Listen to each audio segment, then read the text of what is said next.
Hello, hello.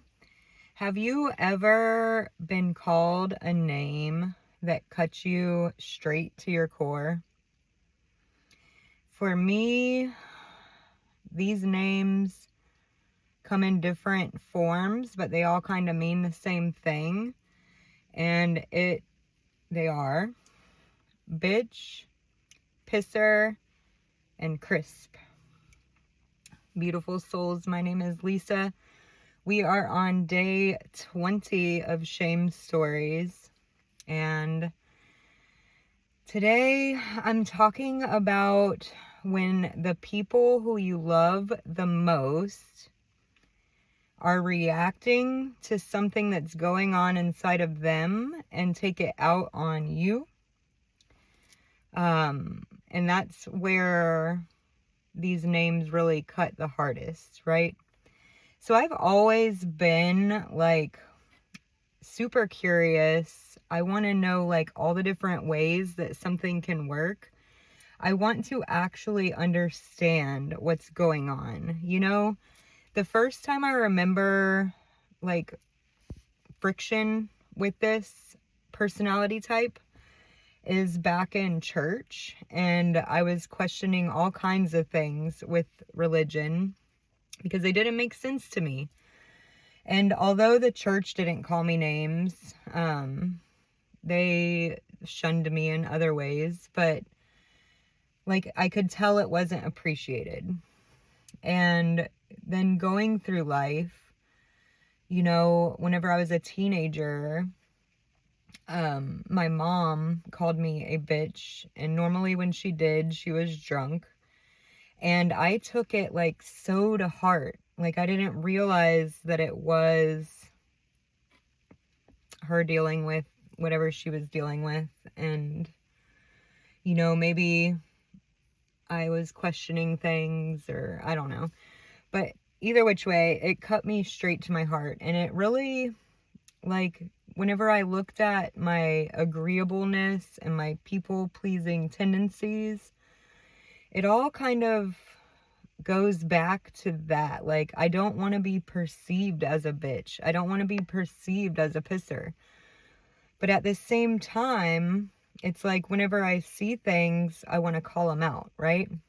So flash forward like, 20, 30 years, and I've had my last child, and he is very similar to me with this. Like, he notices every little thing and he calls it out like immediately. And like, it used to really trigger me. And I got really curious about that. Like, why am I bothered by him speaking truth, And he says it, innocently, and it could be perceived, though, as like, somebody with a conflict, but it's not. Like, he's just wanting to understand the world around him. So whenever I look at him doing this thing that I used to do, and then I got, like, called names, and you feel like you're always going against the grain. It's a very devil's advocate sort of feeling. But at the same time, it's like, I don't want to be any other way. Like, I want to know what's real. What is the truth? Like, I think a lot of times when people call you these things, they don't want to be accountable. They don't want to hear the shit you're calling out. And then they call you a name because it kind of gets you off their back. It like degrades you, so you think that there's something wrong with you. Which, I mean, there have been times, obviously I've been a bitch, like I've been a pisser.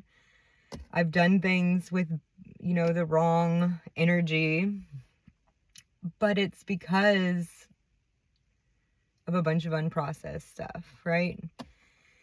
The same thing that they're doing, basically. But it hurt. It hurt, and it changed how I show up.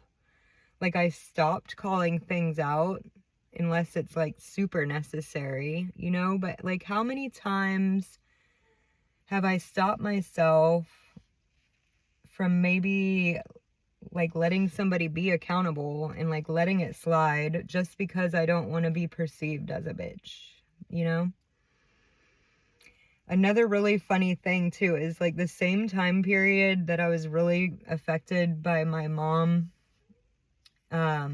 this song Bitch by Meredith Brooks was out, and I'm telling you, that was like my jam. I loved it. So yeah, like I'm proud to be a bitch and a pisser now. I'm gonna call stuff out as I see it, and learning to let people have their own reactions to that. It's okay if they're mad. You know, sometimes that's what needs to happen first in order to make a change, you know, in order to be more responsible and accountable. It's upsetting whenever we mess up, you know? And so allowing that space for them to have their reaction, but not take it personal. Not make an assumption that it's something that you actually did, you know? Definitely look at that because, you know, maybe there's room to grow for you as well. But normally, when people are calling you a name, especially something like this, it has more to do with them than it does you and whatever they're going through. So, with that said, that's all I have to say about that. Tomorrow is going to be the last day of this series, and it's so... I don't even know how I'm going to be tomorrow, but it's on my DUI, and tomorrow is the day, 2023. I was sitting in jail, so I'm really excited to get on here and talk about that.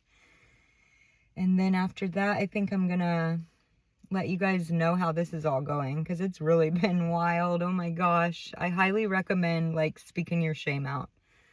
You don't have to do it on the internet, but it's been like I feel like I've been rocket launched into like lightness. But that's all for today. Bye.